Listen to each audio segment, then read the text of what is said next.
The decision to conduct a common university entrance test for admission in undergraduate programs in all University Grants Commission funded central universities from 2022-23 has triggered concerns.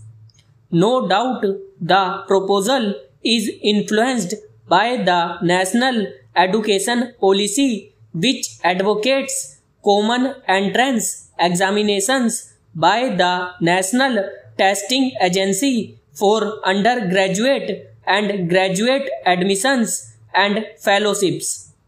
The concept as such is not aligned to the CUs. Over a dozen CUs admit students to undergraduate programs using Central University's Common Entrance Test scores. The proposed CUET in 13 languages seeks to make it mandatory for 45 CUs.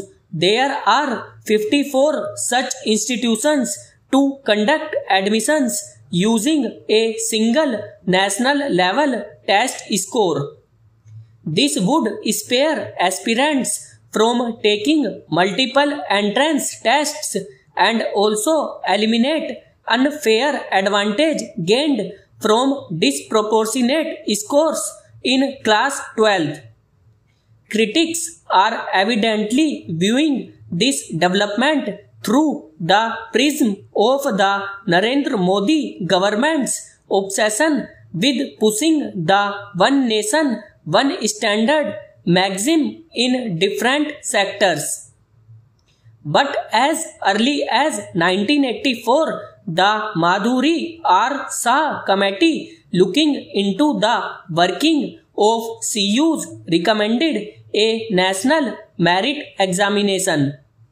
In the instant case, the UGC has clarified the existing scheme of reservations in individual universities would not be disturbed. Yet the CUET may not qualify as a wholesome determinant of merit given the educational and regional disparities in India.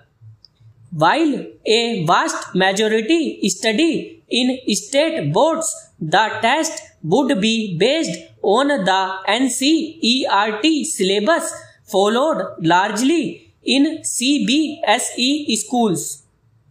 The policy limits the class 12th marks as a qualification benchmark and not a co-determinant of merit. With the test being introduced just ahead of an admission season, students whose learning process was disrupted by COVID-19 may find it challenging. Education ministers from Tamil Nadu, Meghalaya and Arunachal Pradesh have flagged some legitimate concerns.